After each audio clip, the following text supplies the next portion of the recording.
So this is lecture 4 on AEM2 और आज के लेक्चर का हमारा मेन गोल है to study Gauss Seidel method. Gauss Seidel method.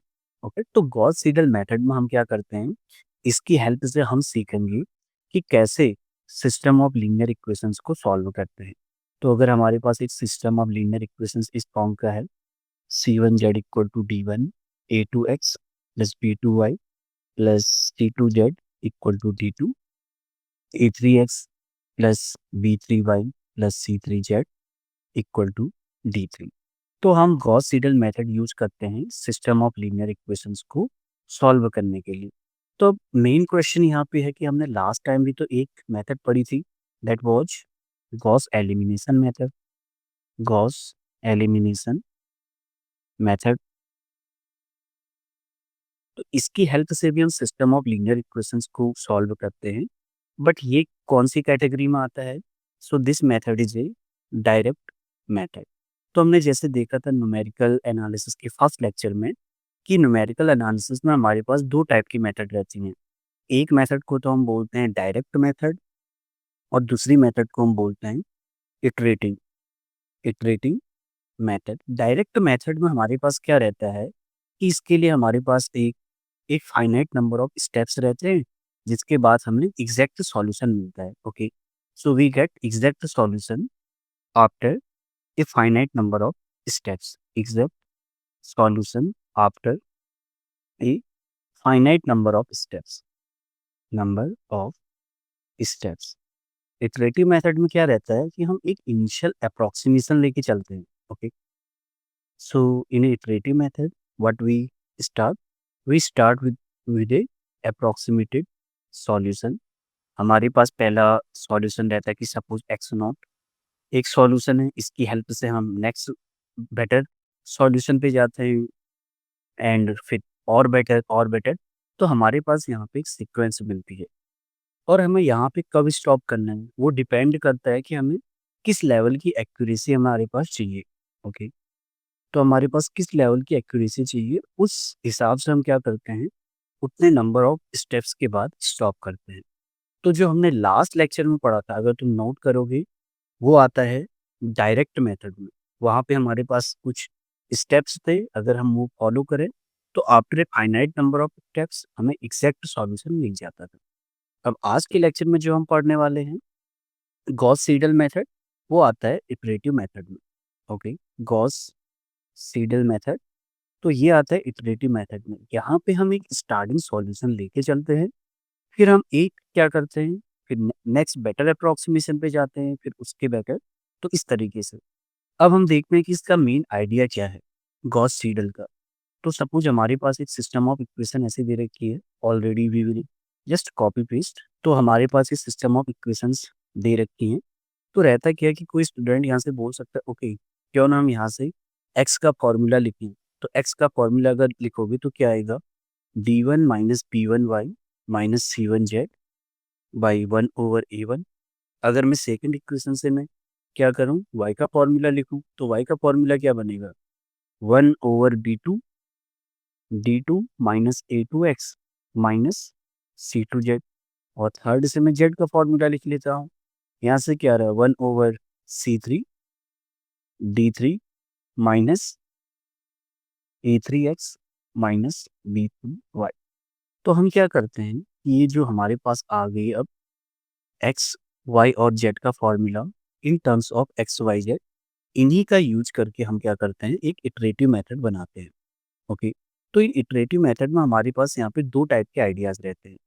एक तो सपोज हमारे पास एक इनिशियल सॉल्यूशन दे रखा है, जिसे हम बोले से x0, ये है हमारे पास x0 y0 z0, ये इसका इनिशियल सॉल्यूशन है।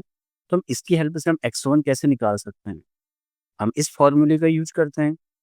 तो हम यहाँ पे क्या रखेंगे, y की जगह y0, z की जगह z0। तो यहाँ से आएगा D1 minus B1 y0 minus C1 z0, x1 आ गया।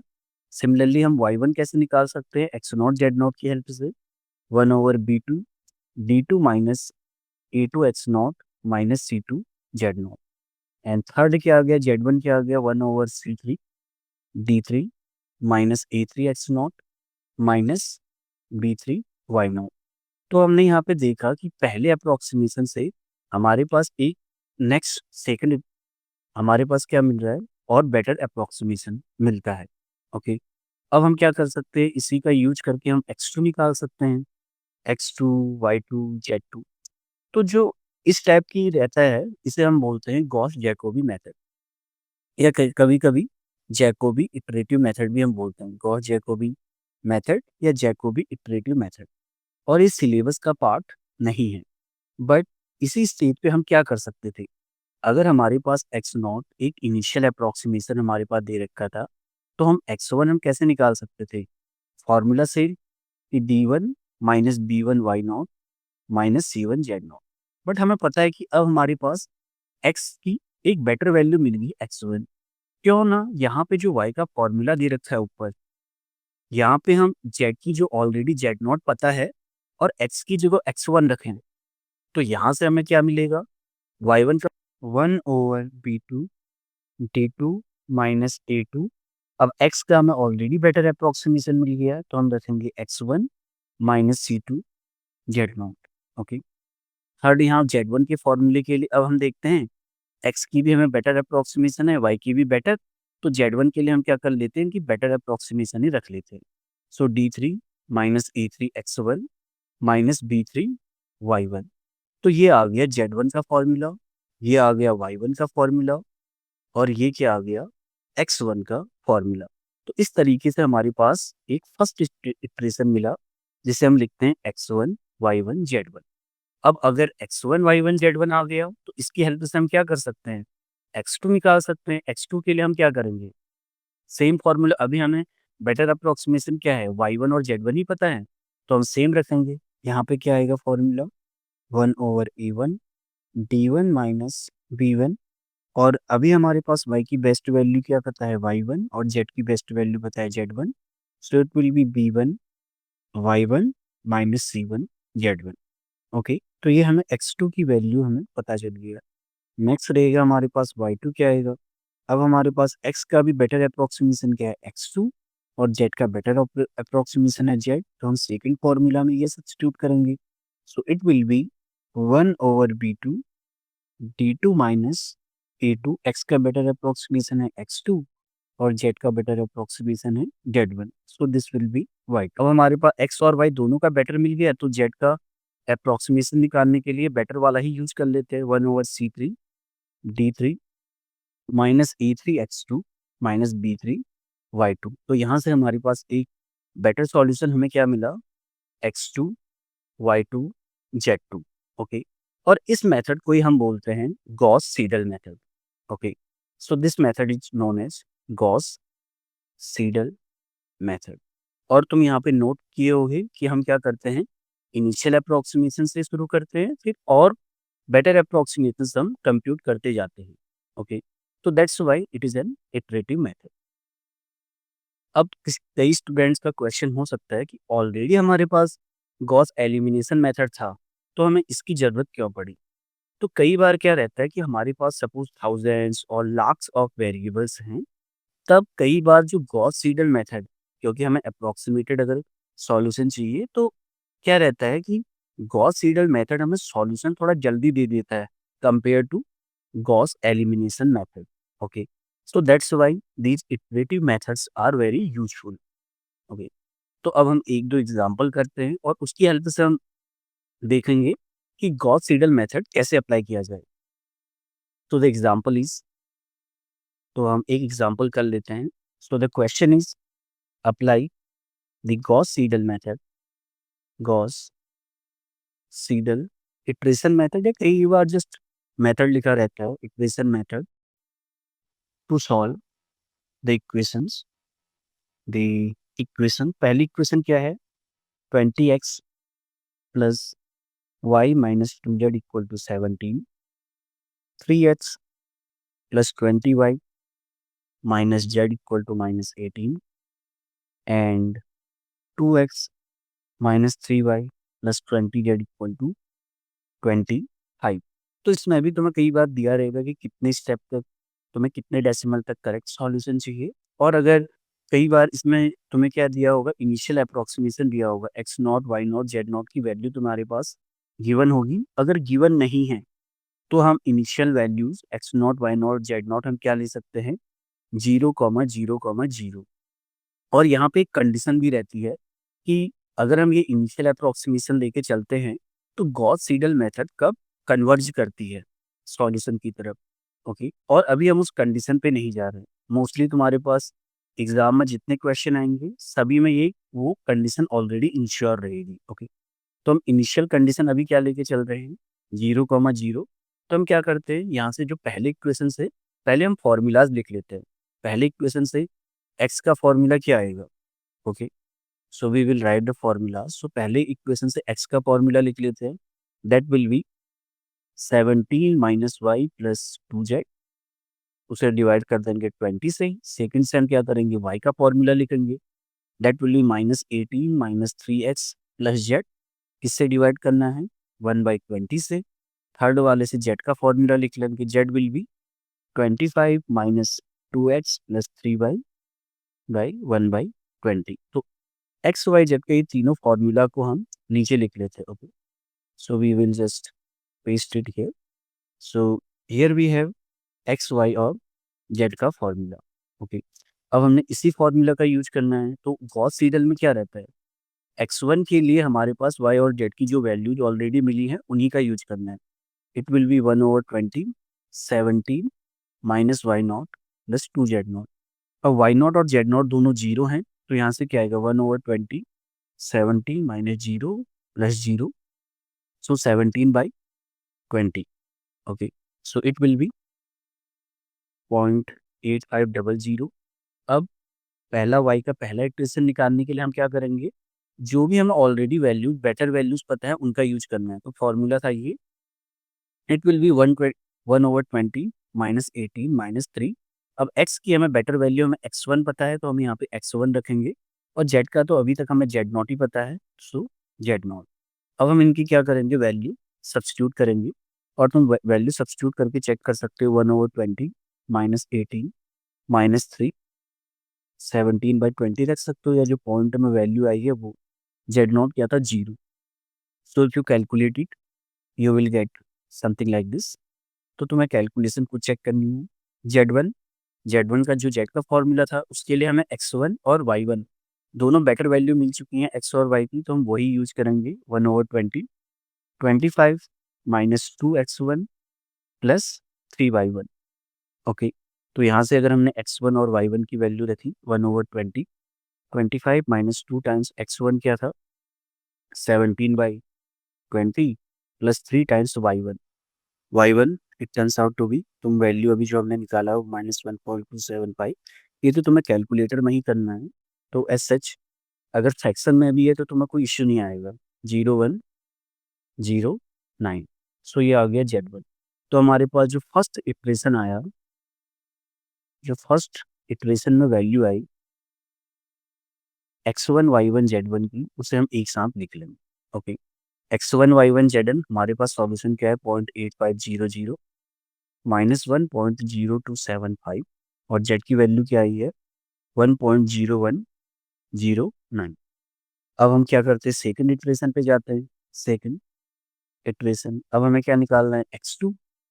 सेम x का फॉर्मूला जो हमारे पास था हमने सेम अप्लाई किया। Okay, it will be 1/20 17 minus, अगर तुम यहाँ पे देखोगे y और z था, अभी हमें बेस्ट वैल्यू क्या मिली है y और z की, y1 z1। तो हम वही रखेंगे, -y1 प्लस 2z1। अब तुम इसे कैलकुलेट करना, y1 और z1 की वैल्यू रख के। So it is 1.0025।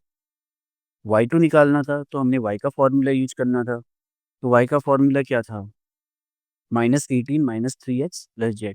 अब x की हमें बेटर वैल्यू मिल चुकी है x2, और z का अभी तक हमारे पास क्या है, z1। तो इसका फॉर्मूला रहेगा -18 माइनस 3x2 प्लस z1। तुमने सब्स्टिट्यूट किया तो तुम्हें वैल्यू यहाँ से मिल जाएगी। सारी वैल्यूज तुम्हें रखनी है, 9998। x2 की वैल्यू ये वाली है, और z1 की वैल्यू जो हमने पहले लिखा हुआ है, तुमने जस्ट सब्स्टिट्यूट करना है। Okay, then with the help of calculator you can compute. Now Z2 क्या आएगा, Z2 में जो Z का फॉर्मूला था अब वहाँ पे हमें x और y की बेटर वैल्यूज क्या मिली है, x2 y2, तो हमें इसी का यूज करना है, -2x2 + 3y2, you will get 0.9998। तो हमारे पास सेकंड इटरेशन में वैल्यूज क्या है, सॉल्यूशन उसका सिस्टम का, that is 1.0025 minus 0.9998 0.9998। This is the second iteration. अगर हमें थर्ड इटरेशन निकालना है तो कई बार तुम्हें बोला होगा कि तुम्हें 3 इटरेशन करने हैं गॉस सीडल मेथड की, और कई बार तुम्हें एक जस्ट बोला होगा इतना अप्रॉक्सीमेटेड सॉल्यूशन। अगर 3 इटरेशन देने हैं तो तुम्हें x3 y3 z3 की वैल्यू निकालनी है। अब x3 का अगेन x के फॉर्मूला से क्या बनेगा, 1/20, it is 17 minus y2 + 2z2, क्योंकि y और z की बेस्ट वैल्यू अभी तक हमें क्या मिला है, y2 और z2, इसी का यूज करोगे, you will get 100। Okay, and similarly y3 निकालना है, 1/20 माइनस 18। अब हमारे पास x का बेस्ट वैल्यू अभी तक हमारे पास x3 है, वही रखेंगे, प्लस z2, तो it will be -1.000, and z3 equal to 1/20, 25 minus अभी बेस्ट वैल्यूज क्या है, x3 और y3, 3/3, सो 1.000। ओके, तो अगर हमें बोला है 3 इटरेशन तक हमें करना है, तब हमारे पास ये रहेगा, या अगर हमारे पास कुछ हमें दे रखा है कि इतने डेसिमल प्लेसेस तक तीनों का सेम होना चाहिए, तब हमें और परफॉर्म करना पड़ेगा। बट यहाँ पे हम नोट करते हैं कि जो सेकंड इटरेशन, अगर मैं इन तीनों वैल्यू को यहाँ पे लिख दूँ, थर्ड इटरेशन की जो वैल्यू आई थी y3 एंड z3, थर्ड में क्या आया है, 1.000, देन -1.000 एंड 1.000। तुम यहाँ पे नोट करोगे ये क्या है, ऑलरेडी बहुत क्लोज है। Okay, 0.999 -1, 0.999, so that is already very close. तो अगर थर्ड इटरेशन तक ही पूछा है तो तुम डायरेक्टली ये वाला सॉल्यूशन लिखोगे, थर्ड सॉल्यूशन वाला। Okay, so since the values in the second and third iteration and the third iteration are practically the same, or you can say they are already very close, or practically the same, so the solution, और जो हमारे पास ये भी approximated है, क्योंकि एक बार और अगर हम चेक करेंगे एग्जैक्ट के लिए तो हमें देखना पड़ेगा। So the solution will be x y z, यहाँ से क्या आएगा, it will be x comma y comma z will be 1, y की वैल्यू -1, जेड की वैल्यू 1, क्योंकि डेसिमल के बाद सारे जीरो हैं तो हम उसे जस्ट हटा सकते हैं। So now we are going to solve one more question with the help of Gauss Seidel method. तो हमारे पास एक सिस्टम ऑफ इक्वेशन दे रखा है और हमें इसे सॉल्व करना है गॉस सीडल मेथड से। ओके, तो हमने लास्ट लेक्चर में हमने देखा था कि हम इनिशियल अप्रोक्सीमेशन क्या ले सकते हैं, 0,0 या कोई और इनिशियल अप्रोक्सीमेशन गिवन रहेगी। तब हमने ये भी डिस्कस किया था कि गॉस सीडल मेथड के लिए कुछ कंडीशंस रहती हैं जो इंश्योर करती हैं कि जो हमारा इटरेटिव सॉल्यूशन आ रहा है वो कन्वर्ज करे। ओके, इटरेटिव सॉल्यूशन कन्वर्ज करने का क्या मतलब, सपोज हमारे पास पहली अप्रोक्सीमेशन क्या आ रही थी, जो कि है x1 y1 z1, यहाँ से हमें मिला था x2 y2 z2, और फिर ऐसे so on xn yn comma zn। तो ये कन्वर्ज कर रही है सॉल्यूशन की तरफ। ये इंश्योर करने के लिए हमारे पास एक कंडीशन रहती है जिसे हम बोलते हैं डायगोनली डोमिनेंट।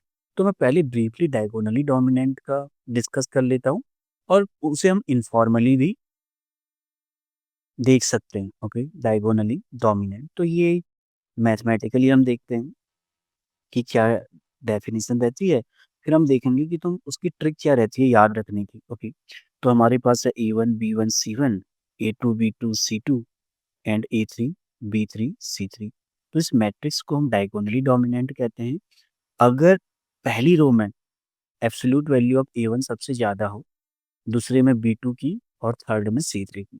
सबसे ज़्यादा होने का क्या मतलब है कि जो A1 हो इसकी absolute value that should be greater than sum of absolute value of B1 comma C1, ये कंडीशन भी होनी चाहिए।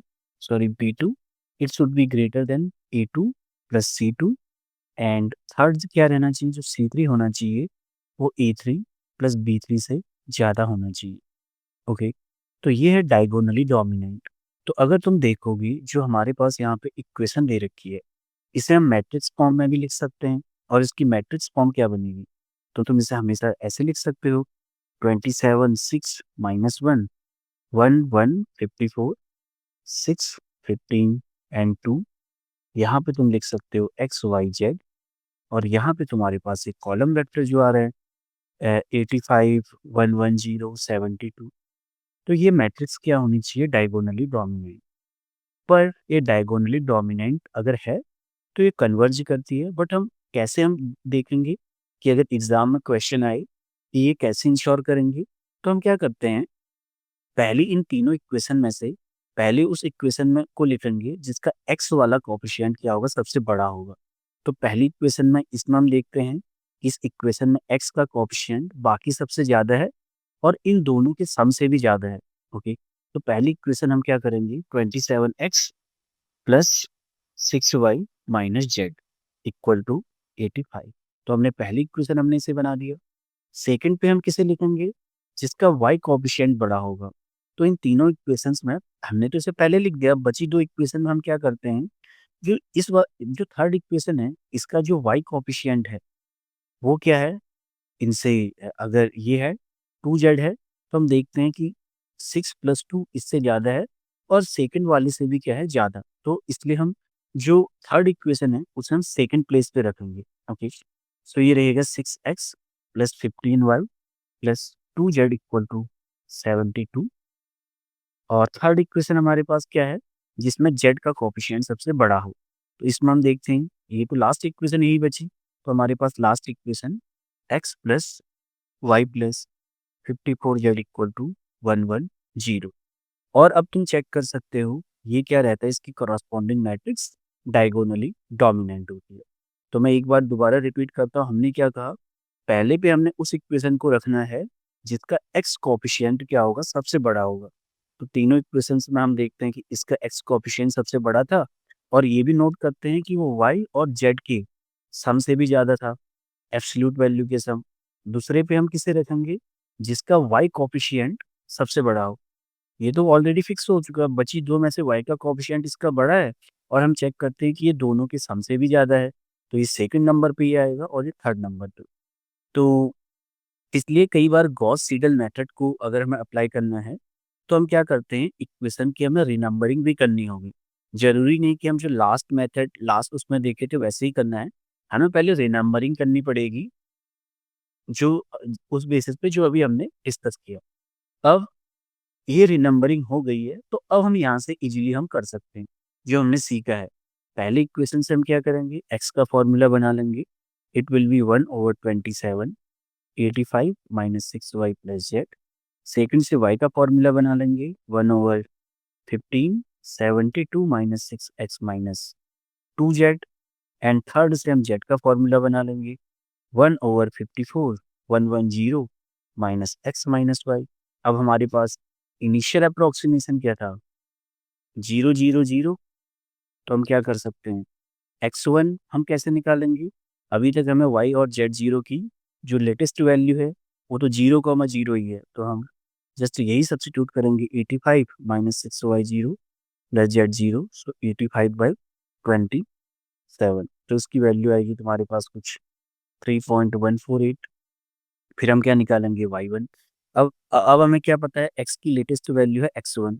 तो y के फॉर्मूले में x की लेटेस्ट वैल्यू रखेंगे, 1/52 72 माइनस 6x1 माइनस जेड की लेटेस्ट वैल्यू तो अभी जेड नॉट ही है तो हमने रखा। सो यहाँ से क्या आएगा, 1/52 72 माइनस 6x1 की जगह हम रख रहे हैं 7। या तुम इन दोनों में से कोई भी एक रख सकते हो। It will B 3.541। चेक कर लेना कहीं कैलकुलेशन मिस्टेक तो नहीं हो रही है। अब हम x1 और y1 की x और y की लेटेस्ट वैल्यू है x1 y1, तो जेड के फॉर्मूले में हम क्या रखेंगे, यही latest value 1/54 110 minus x1 minus y1। अगर तुम इसे कंप्यूट करोगे यू विल गेट 1.913। तो कैलकुलेशन में कहीं भी मिस्टेक हो भी सकती है, तो तुम्हें चेक करना है कि सही है या नहीं। तो हमारा मेन गोल है जो मेथड सीखना। तो हमारे पास जो फर्स्ट इटरेशन आई थी उसमें हमारे पास x1 y1 z1 की वैल्यू क्या आई यहाँ से, so it was 3.148 comma 3.541 1.913। Okay, तो ये हमारे पास वैल्यू आई। अब हम सेकंड इटरेशन में रखते हैं, तो अब हम क्या निकालते हैं सेकंड इटरेशन फर्स्ट की हेल्प से। तो अभी हमारे पास x2 का फॉर्मूला क्या कहाँ से आएगा, x से y की लेटेस्ट वैल्यू क्या है y1 z1, तो हमें यहाँ पे वही रखना है 1/27 85 माइनस 6y1 प्लस z1। अब तुमने y1 और z1 की ये वैल्यू सब्स्टिट्यूट की, यू विल गेट 2.43। y2 निकालने के लिए हम y का फॉर्मूला देखेंगे। ओके, 1/1572 माइनस, अब यहाँ पे y के फॉर्मूले में x और y रखना है, तो हम क्या करेंगे x की लेटेस्ट वैल्यू और z की। x की लेटेस्ट वैल्यू अभी हमें क्या पता चला है x2 है, z की लेटेस्ट वैल्यू क्या है z1। तो अब हम यहाँ पे वही वाला रखेंगे -6x2 -2z1 equal to 3.572। Similarly you can compute z2। अभी हमें x और y की लेटेस्ट वैल्यू x2 y2 मिली है, तो हम इसे यहाँ पे सब्स्टिट्यूट कर देंगे। 110 minus x2 minus y2 it is 1.926। So similar, तो यहाँ से हमें सेकंड इटरेशन में क्या मिली हैं वैल्यूज, सो दीज आर 2.432 3.572 1.926। यहाँ पे ऐसे ही हम थर्ड इटरेशन निकाल सकते हैं, तुम चेक करना x3 y3 z3 की वैल्यूज क्या यही आ रही हैं। Okay, so you can consider this as homework, so you have to check these 9 to 6। Same technique जो हमने सीखा है वही अप्लाई करना है। और अगर फोर्थ निकालोगे, सो x4 y4 z4, तो वहाँ पे तुम्हें मिलेंगी 2.426 3.573 एंड 1.926। तो हम देखेंगे कि थर्ड और फोर्थ क्या होती हैं, सेम आ रही है, तो इसलिए जो इसका रूट है तो हम जस्ट ऐसे लिख देते हैं 426। एक्स की वैल्यू वाई की वैल्यू क्या रहेगी 3.573 एंड जेड की वैल्यू 1.926। ओके।